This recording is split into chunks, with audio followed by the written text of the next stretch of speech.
your weekly horoscope with Jerry and Matt.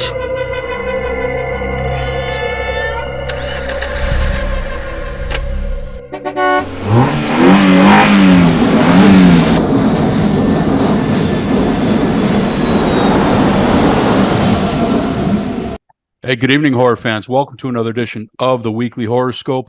I'm your host, Jerry, here with my partner, Matt.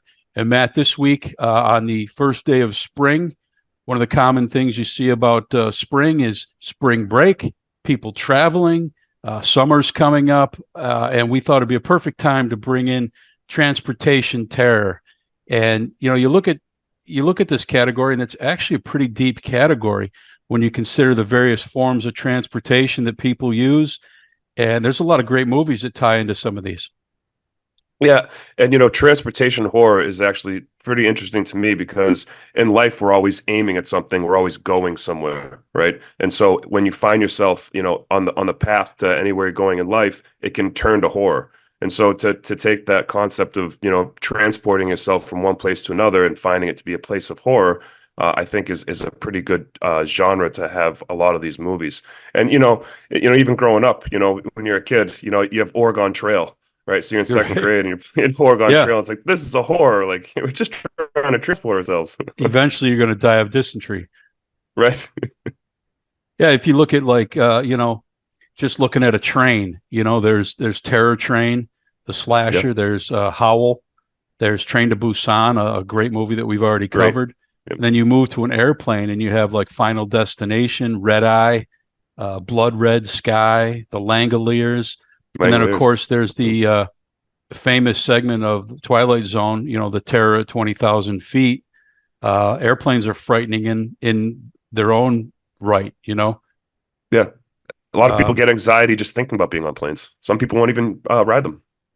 yeah, cars, we have Christine, we have Death Proof, and bigger trucks, you got Duel, the Steven Spielberg's first movie, and then Maximum Overdrive, things of that nature. There's just a lot out there that we could tap into. You could go to space. You could look at Alien and all the space horror that we have. Yeah, and that's not even talking about like ships, anything involving the ocean. We covered Triangle, Ghost Ship. There's just so many out there, but we picked a couple that I thought are pretty good and going to be a lot of fun to talk about. Yeah, absolutely. It's like you said. There's so many different ways we could have went with this, but we were trying to find something very unique to the transportation itself. Yeah, our first film in this category is from 1986. It's called The Hitcher, directed by Robert Harmon, and this is a story about a young boy, Jim, young man, transporting a car from Chicago to San Diego and encountering a awful, menacing presence along the way. And it's I don't know if you had seen this before. What were your thoughts on this movie? This is the first time I've ever seen this movie. I have always seen this like in the movie stores growing up. I always saw it on the shelves. I walked by it a million times. I'd never seen it. And I saw this as a perfect opportunity to watch this movie. And it was a lot better than I thought. I'm not gonna lie. Yeah, it's considered a edgier seat tense classic at this point from a lot of people, and I think that's particularly due to Rutger Hauer as the bad guy. Yeah. He is so he is so menacing, but he can menace you with a smile on his face. It's not over the top. It's very subtle and very creepy in how he delivers his performance. Yeah, he doesn't exactly have a lot of lines. He kind of just shows up at these tense moments and then makes it even more tense and then does something like disturbing in the scene to just make everything worse and just leaves this kid Jim in a constant state of panic and disarray. Yeah, so Jim picks up the hitchhiker, John Ryder's his name, on a dark, stormy night. Kind of cliche to start off. And again, Ryder is he's odd, he's very menacing, and they come upon a broken down car, and he pushes Jim's leg down on the accelerator to make sure they go flying past this broken down car. And Jim starts to get a little uneasy with his presence and tells him you got to get out. And he refuses. And he tells him just matter of factly, I didn't want you to stop back there because I cut up the guy in that car, and I cut off his legs, cut off his arms, cut off his head, and I'm going to do the same to you. Yeah. And then he pulls a knife, and Jim's like, "What do you want?" And he's like, "I want you to try and stop me." It's just so strangely twisted. Yeah. Yeah. And then Jim starts crying and he was like, crying's not gonna help. I want you to say I want to die. And he just continues to like menace this kid. Like, and the kid's crying. He's like, I can't stop crying. Like, I can't say that. And he's like, oh, you're gonna want to say it. Like, and it just becomes this guy almost becomes like this like supernatural devil type figure. There's no explanation to who he is or why he's doing what he's doing. But it's a very interesting line, like you said, when he says, I want you to try and stop me. And that kind of becomes a theme, like I think, throughout this entire movie. It's like he's in it for the game. Yeah. That's it. And he wants somebody to push back, so the game's more fun to him. Well, Jim does manage to kick him out of and push him out of the moving car, out of the passenger door, and he tumbles in the road. But we know he's obviously not dead. And later, we see a station wagon pass Jim, and there's a family inside of it, kids playing with fake guns, and all of a sudden he sees Ryder pop up in the middle of the kids, like he's like Uncle Johnny Ryder playing along. Yeah. Like a National Lampoon's movie. He's just in the back seat. Yeah. So he guns it, trying to get the attention of the driver, and they're ignoring him. Basically, they think he's what's wrong with this guy? Yep. He ends up spinning out, and they drive off. And later, he comes across that same car on the side of the road, and he stops, and he approaches it, and you just see blood running out of the door. One thing this Jim's movie, just throwing up. He's throwing up on the side of the road. So like obviously he saw something gruesome. They don't show you a lot of the stuff in this movie. It's very less is more. yes, I was just going to say they shy away from the gore, but they still manage to deliver the intensity without showing the gore. And that was a deliberate choice by the director. And there's a famous scene later on that he was adamant not to show, and we'll talk about that when we get to it. But yeah, very you see a little blood coming out the door. You don't see the mutilated family. You don't see limbs ripped off or anything like that. Jim finds an old gas station, but it looks abandoned. And he sees Ryder, but Ryder doesn't really do anything other than let him know that he's there and that he's still around. And he grabs a ride in a pickup truck and leaves. And later down the road, Jim is rammed by that same pickup, and Ryder's behind the wheel. So we assume we know the fate of whoever picked him up in the pickup, but again, we don't see it. We just know this guy is just a terror. Right. That guy's dead. Yeah. He makes it to another gas station. This is also closed. He's kind of in the middle of nowhere. He's in a I think where they are in this movie is just a long string of gas stations, because that seems to be a theme. They're supposed to be in West Texas. West Texas, yeah. There's a lot of gas stations. One thing that bothers me about this movie, working in transportation my whole life, is, and I almost want to say the kid deserves it, because between Chicago and San Diego, you do not go through West Texas. Like, what are you doing?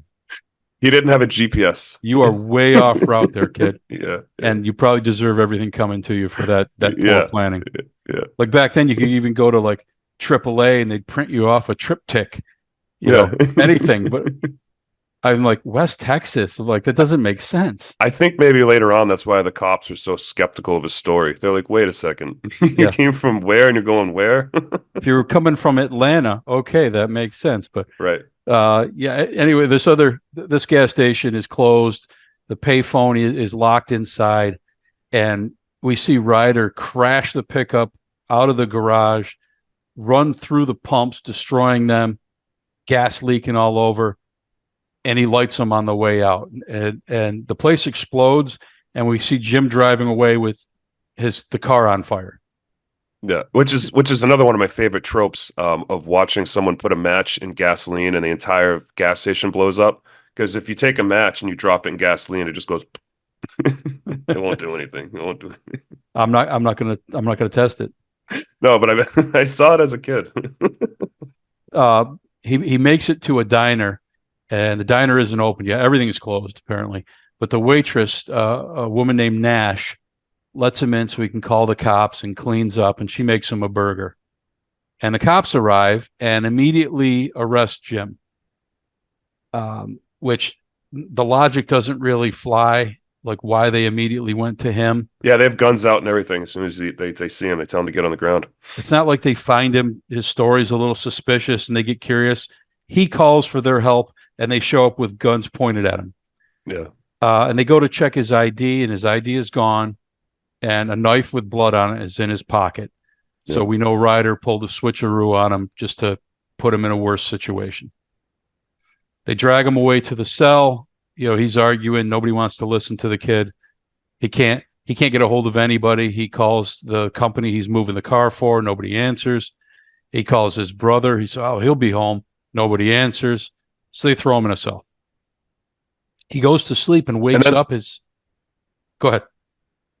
Oh, I was gonna say, but as they haul him off, the detective goes, "I don't think he's a killer, though." There's that one detective who's kind of suspect of it, but they detain him anyways. Yeah. He goes to sleep in the cell and he wakes up and his door is open. And he slowly walks out and everyone in the station is dead.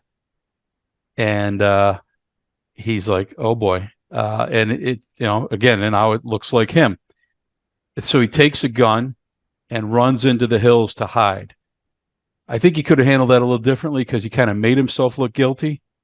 But he figured they already thought he was guilty. I guess I kind of do understand, like, nobody's believing me here. Yeah, at this point in the movie, he starts to become kind of a menace too, just to kind of prove his innocence. But like he's kind of lost his mind. Yeah, well, he walks all the way to a gas station, and two cops pull in. They're not even looking for him, but he pulls his gun on the cops and makes them get in the car and drive away with him. And he's at this point he's asking for help. He's like, who's in charge? Get him on the radio. So they call to the sheriff, the head of the whole area. And he gets him on the radio, and he's professing his innocence. He's like, "All right," I believe you. Let's get you in here, and we can talk about this. And so he's going to turn himself in. And Ryder drives up and shoots both the cops dead right in the head, and the car crashes. So his maybe you might be innocent is now out the window again. Yeah, and not only that, he's even more guilty because the car that he was in, both the cops are dead. So it looks like he did it again. Yeah. Right. So he gets out, and at this point, he ponders killing himself with the gun, decides not to, and walks to the diner and sits down. He puts his head in his hand, and he looks up, and Ryder's sitting across from him. And he's got the gun, with the gun's under the table, and he points it at him. And Ryder tells him, "That gun's empty. You think I would have left you a full gun?" And he pulls it, and it goes click. Nothing happens. The Ryder smiles and he puts a couple pennies in the kid's eyes and leaves. Just like the old to pay the ferryman, like symbolizing your pending death. You're doomed. Yeah. That's what I assumed it was. Something about like when you're dead. Yeah. So he eventually goes outside. He's distraught. He doesn't know what to do. Bus comes in for a brief stop, and he hides on the bus. He sneaks in while they're all inside getting food, and he ends up sitting with Nash. And he's telling her, like, I didn't do any of this stuff. This guy is following me around. He's killing people. He's making it look like I did it, and she believes him. Well, the cops pull the bus over, and Jim surrenders.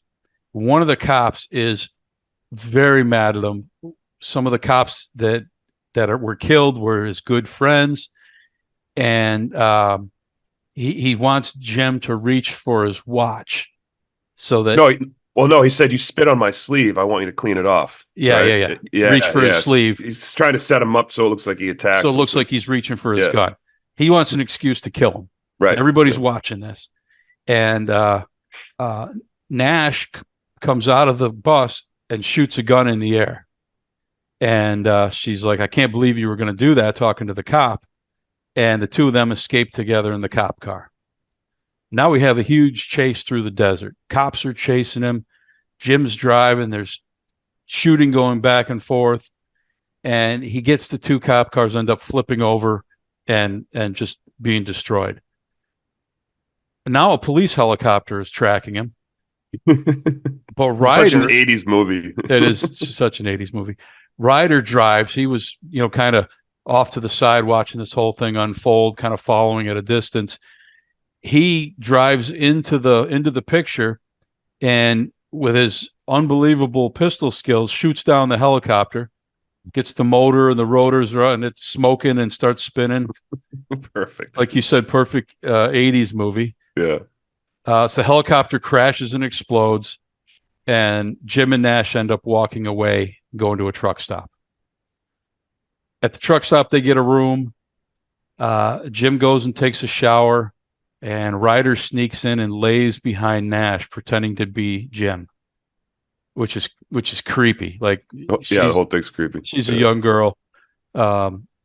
He's just weird and super menacing. Right. He could have just went and scooped her up real quick and grabbed her and come on, you come with me. But yeah, that whole. It was more fun to play the game. Yeah. Yeah. Yeah. But he takes her. So Jim comes out of the shower and starts stalking through the truck stop looking for her, and the cops grab him. And it's the sheriff, the main one he talked to on the radio. And we think, oh, he's nabbed. But the sheriff knows it wasn't him. So we finally get that, you get all those tension from the movies where you know the truth and your protagonist knows the truth and nobody else in the movie believes him. Yeah. You finally get the relief from that where it's like, okay, we know this kid isn't doing all this. Right. Right. So now the narrative kind of shifts a little bit in his favor. But Ryder has Nash, and the sheriff tells him, he's got her tied between a truck and a trailer, and if we shoot him, foot's gonna slip off the clutch and he's gonna rip her in half. So he wants you. You got to get in the cab of the truck and talk to him. And he gets in, and Ryder gives Jim a gun, and he says, "You got to shoot me in the head. It's the only way. Like, you finish this."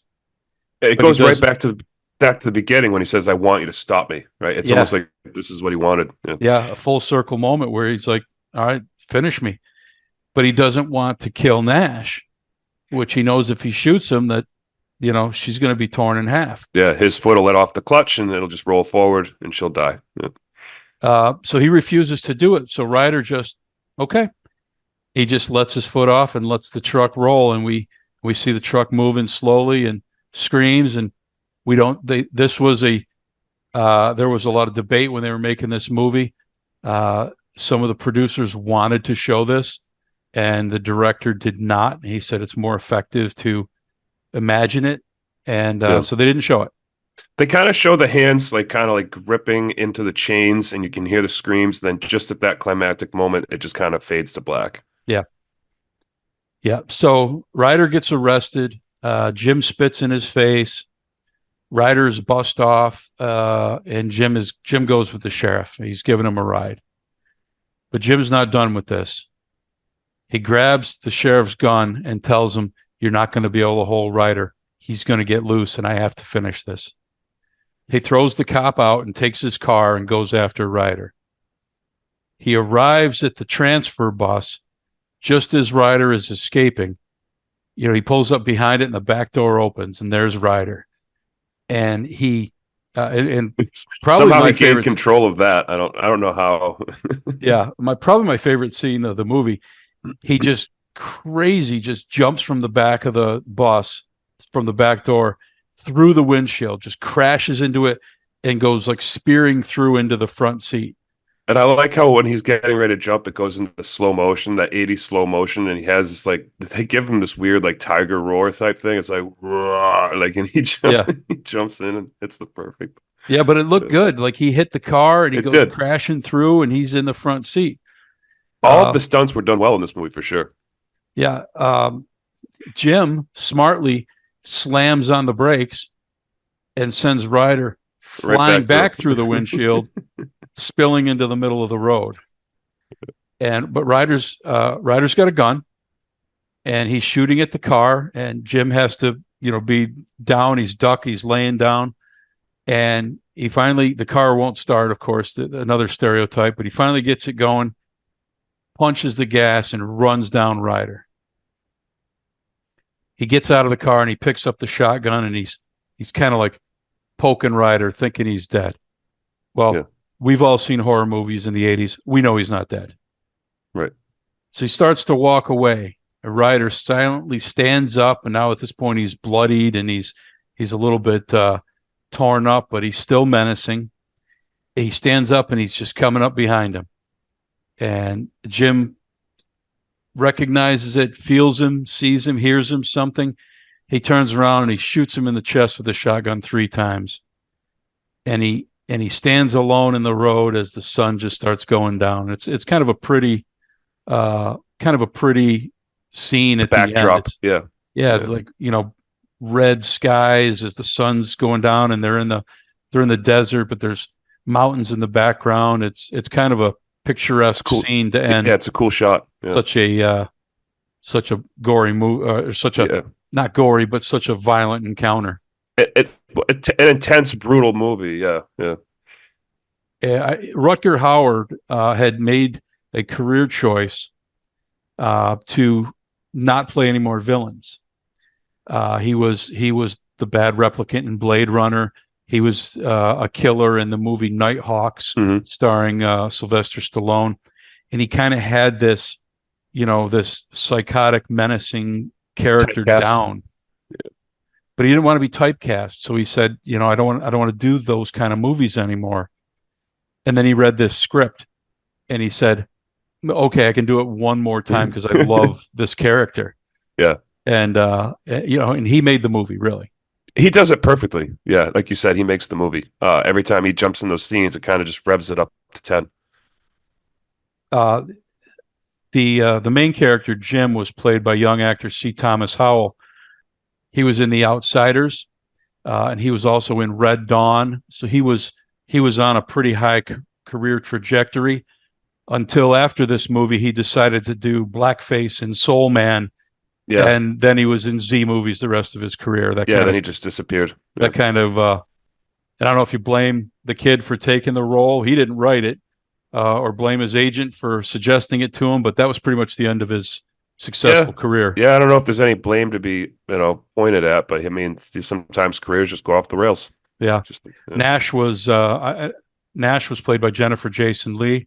So there was some good talent in this movie, and it shows on screen. Yeah, absolutely. Like I said, it's a pure 80s movie. So some of that stuff just gets dated, but a lot of that stuff is just cool. Like you see like the metal car crashes when they're tumbling, like just those old school metal cars just like tumbling. You just see all that the metal on metal, it's crunchy and it just has that cool effect. And they did some really cool stuff with this movie and they kept it real simple. They didn't try to overcomplicate it. It had really good pacing.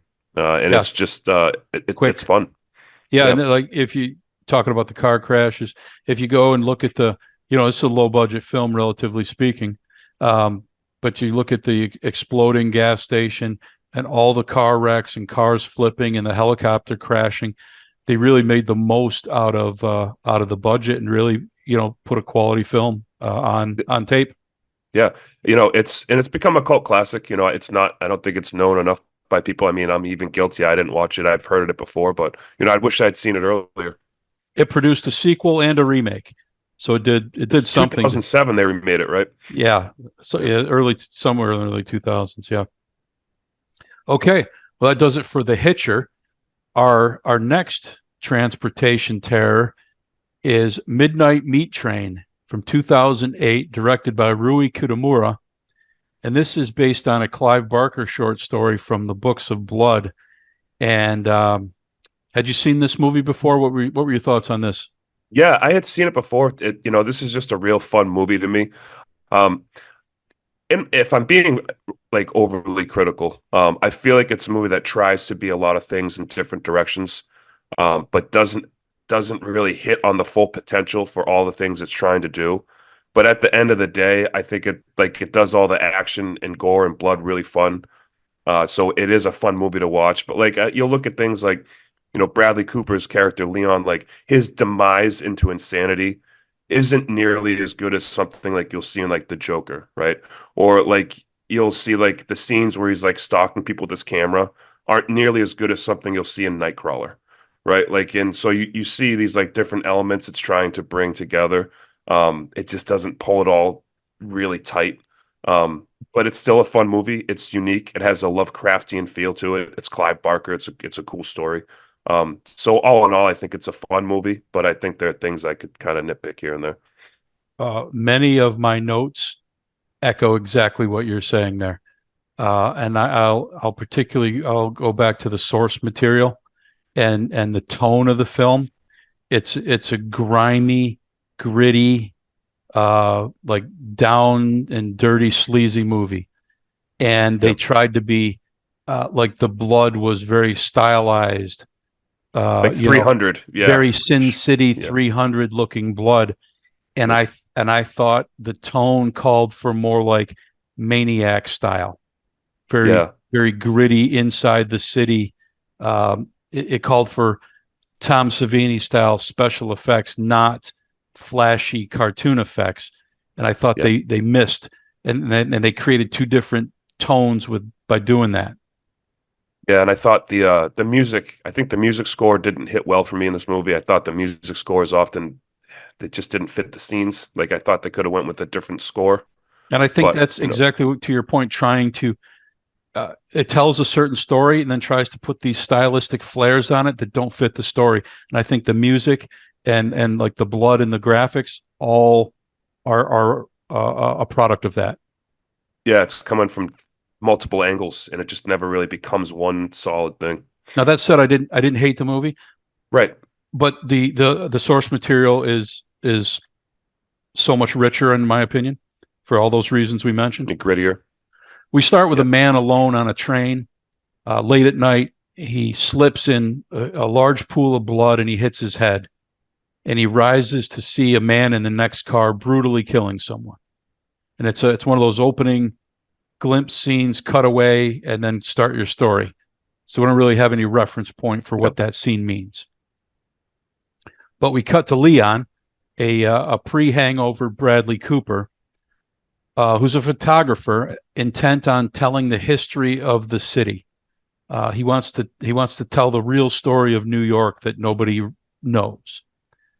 He lives with his girlfriend Maya, and he gets a break and meets art gallery owner Susan, who likes his work but says, if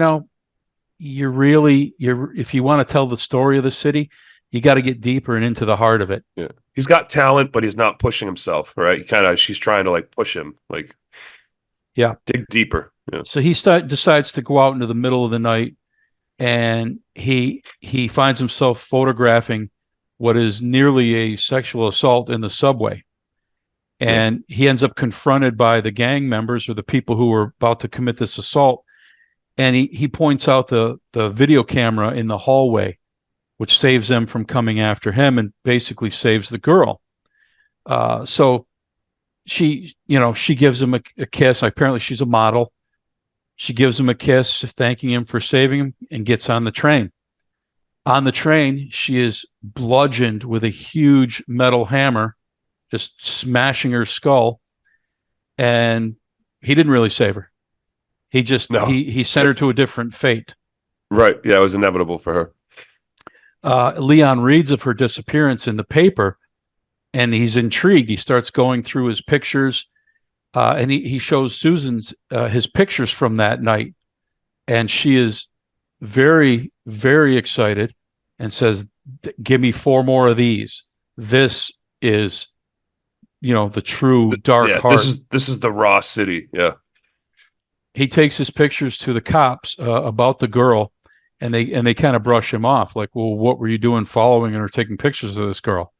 Yeah, which kind of surprised me. I don't know if that's in the book or not, but that wouldn't have been smart for him to do that. Yeah, I think they would have taken his pictures and like the whole thing would have been over right there, right? Wouldn't have they've taken it from like evidence and they started with questioning him and like I don't know. we see the butcher, the character we're going to refer to as the butcher, and it's excellently played by Vinnie Jones. Yeah, it's a perfect role for him. He has almost no words, but his facial expressions and his mannerisms are perfect for the role. We see him murder 3 people with this huge hammer. You got to see it to imagine. It's a massive tenderizer. Yeah, take your meat tenderizer and times it by 15. Make it a mallet. And so he hits people with it. And this was another example. He hits three people with this hammer. The first guy he hits in the back of the head, and his head kind of squishes, and his eyeball shoots out, and the blood comes out, and it's Do you know who that done. is? Who he hits? That's No. that's that's Sam Raimi's Oh, brother. That's Ted Ted Raimi. Raimi. Okay. That's Ted Raimi. Yeah. I saw he was in there, but I didn't catch him in the role. But it Yeah. was made stylistically and artistically instead of gritty. Right. That It was the was like first scene this, where I'm like, this doesn't really fit. right. Yeah. It looked like a fun 3D movie. Yeah. He hammers another one in the head, and blood and the eyeballs splash out. He hits another man in the groin, and the woman tries to leave, and she slips on the eyeball, and she's on the ground in the blood, and he bashes her head in with a hammer. Yeah. And it's a brutal scene. I just really didn't like how they, like you said, it's very 300, very Sin City Yeah. style. It didn't. I agree. It wasn't like, oh, that's rough. It was kind of like, oh, cool. It's really bright red and it's flashing around, and yeah, it just wasn't as gruesome as it could have been. You can see As your bloody reflection in as it it for was. some reason.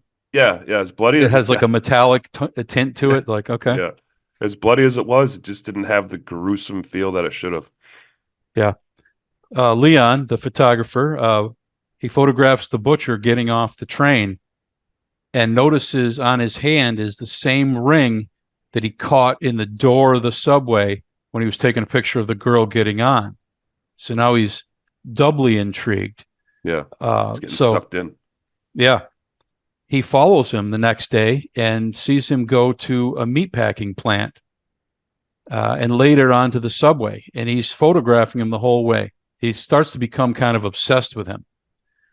And one night he follows him to the train, and he's going to get on, and a cop prevents him from getting on and says, "Hey, give me that camera. I got to look at what you're doing. That could be a bomb," and just kind of like harassing him. We're like, well, that was kind of weird, and that's kind of like a clue to something else is going on.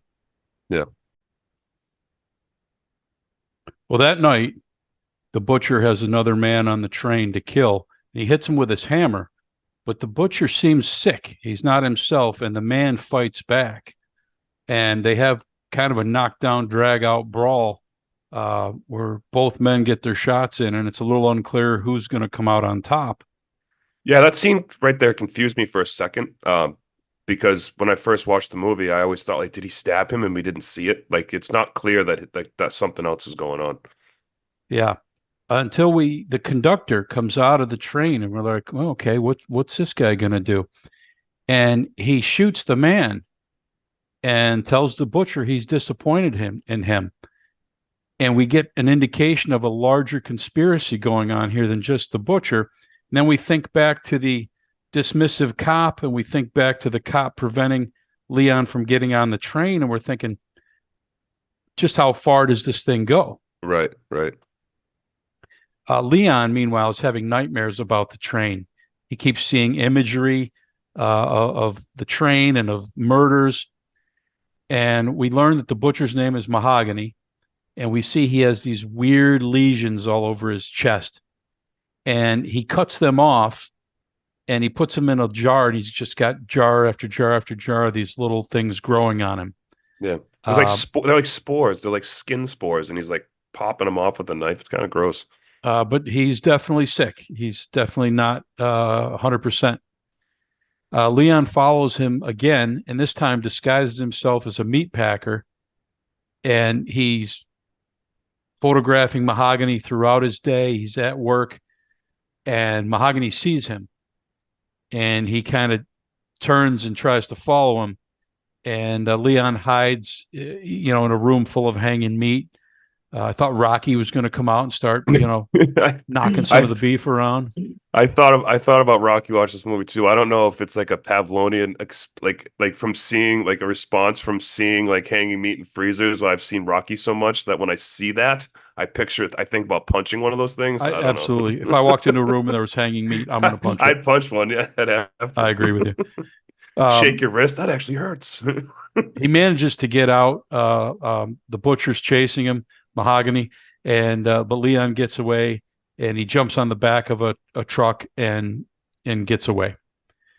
He goes to his favorite diner where he's a noted vegetarian, and orders a steak.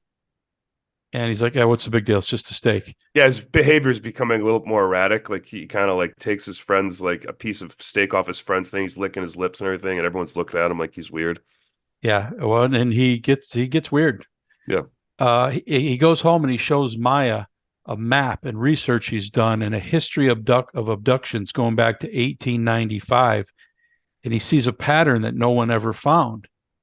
And she thinks he's going mad, and he's like, "Look, all of these people are missing. Look at the line; it's all along this subway, this certain section of subway, and not only are these people missing." A body or nothing has ever been found in any of these. He's like, "This is why have we never heard of this?" right. And she thinks he's going crazy. Says, "Look, can't you stop photographing all this nasty stuff and photograph something you love?" And he's like, "Well, like what?" And she's like, "Well, like me." And Yeah, she starts to strip for him, and he takes his camera, and every time he looks in the lens, he looks through the viewer, he sees hideous images that he's dreamt of or imagined before. yeah, He can't see his girlfriend or fiance in front of him. yeah. And it's actually kind of a cool scene. Like whereas like it's kind of like showing how obsessed he's become with this. Where like he can't even with a high end camera he can't focus. Right, Right. like he can't even focus on anything else in front of him. And it's kind of an indication to her that he's completely gone. She runs in the room, shuts the door, She crying. realizes what's happening. Yeah, He later goes to the diner where she works and apologizes. Says, I don't know what's getting into me." Kind of indicates he's gonna get control of it. And outside the diner, looking through the window, we see Mahogany is now stalking him. right. Oh, you come to my work, I'll come to yours. Yeah. Yeah. So that night, he gets on the train and he witnesses Mahogany perform his kill, and he photographs it.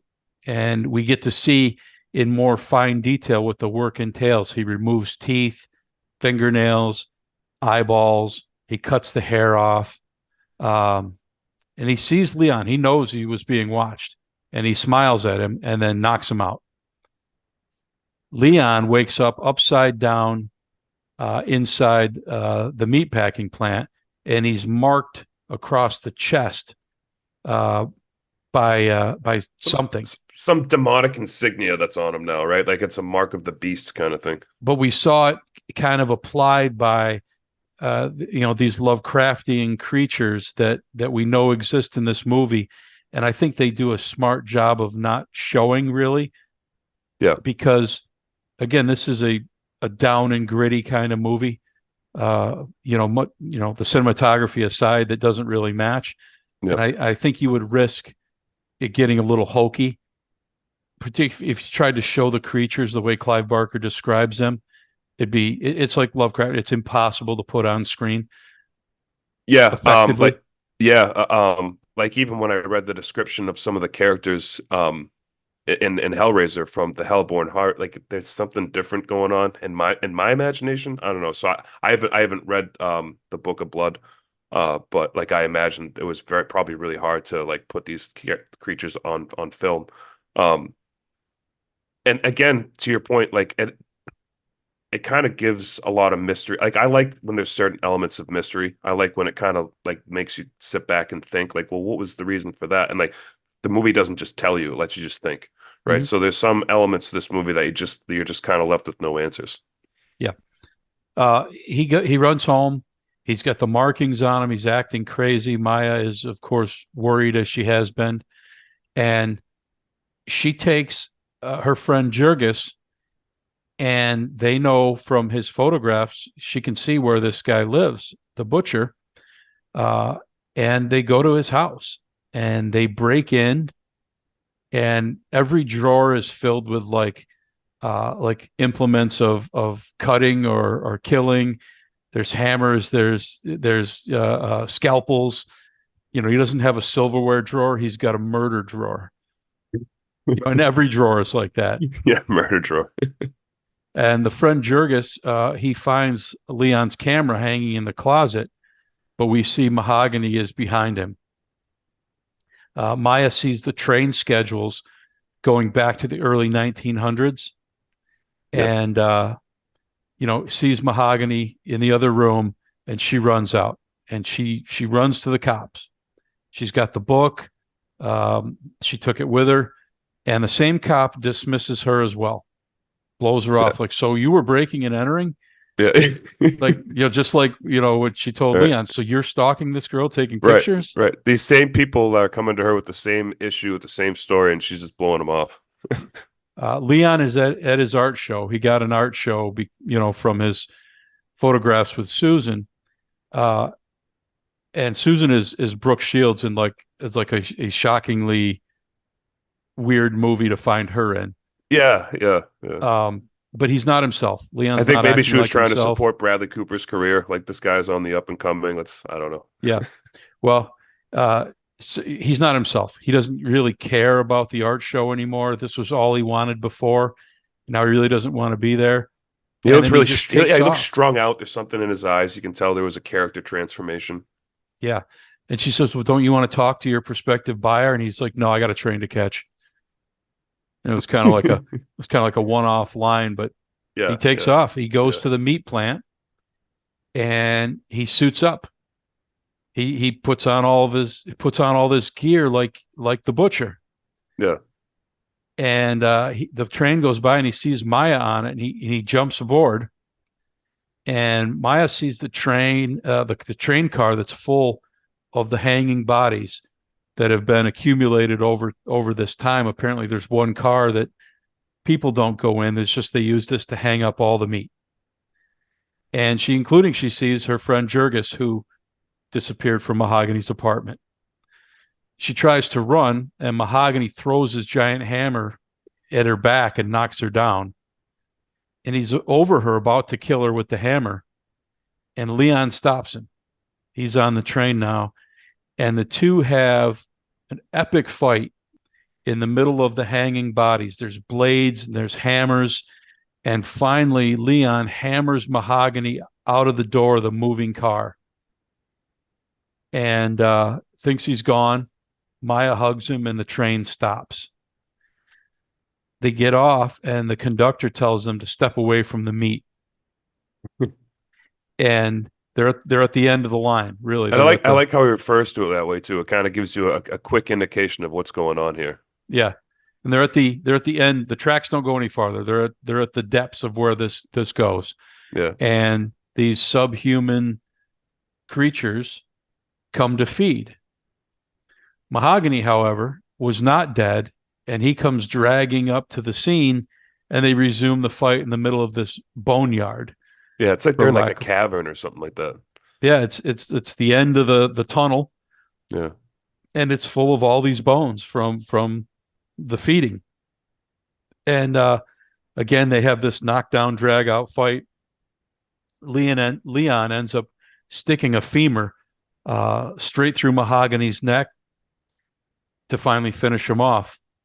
And Mahogany almost has a look of relief in his eyes. And his dying word, the only word he speaks in the entire movie, he says, "Welcome." Yeah. And it's kind of creepy because you recognize that Leon has perhaps joined this fraternity of people involved in this. Yeah, that's a good word. That's the best way to describe it. Because when they're in the fight, he sees that he's been marked, and he kind of has this look of shock, and then he continues fighting him. It's like, oh, you've been selected too. Yeah. The conductor comes over and rips out Leon's tongue and eats it.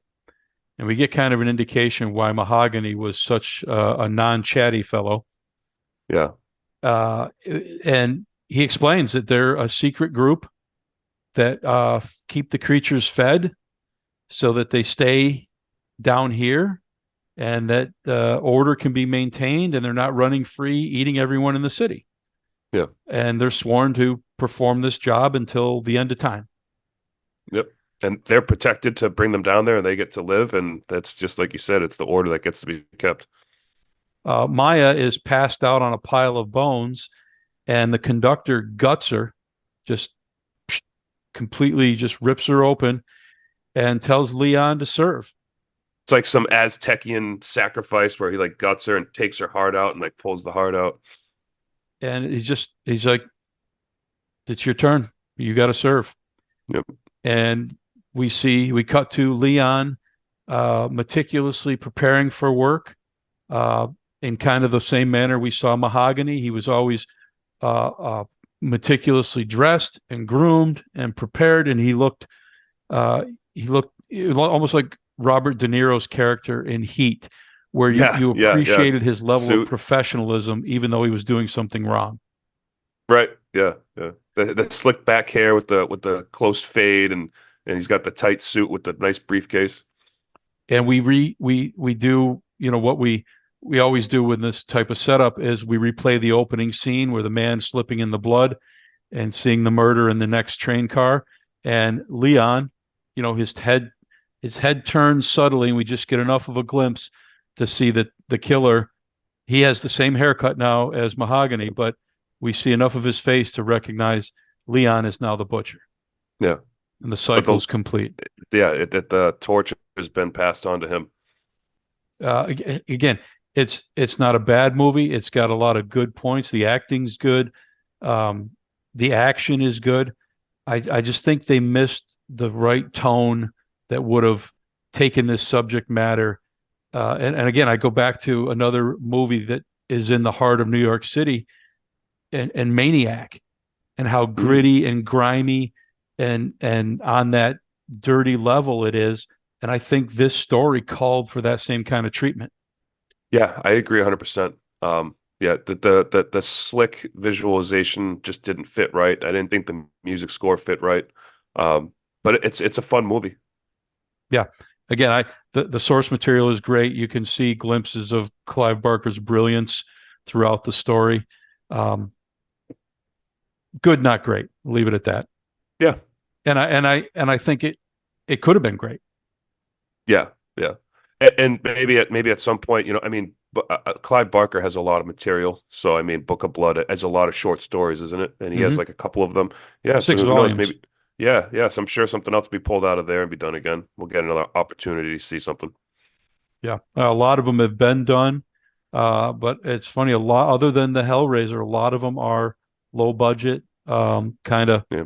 You got to look to find them. They're not. I don't think his.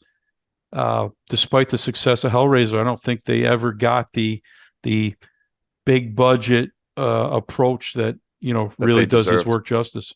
Yeah, yeah. It's a shame. It's a shame.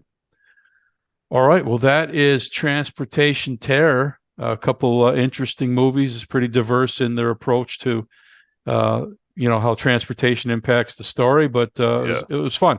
Yeah, absolutely. All right. Well, that is our show for this week. We appreciate you listening or watching, however you're catching us. As always, we are the Weekly Horoscope. I'm Jerry. That's Matt, and we will see you next time. Thank you. All right. Thank you, Jerry. Thank you, everyone. Your Weekly Horoscope with Jerry and Matt.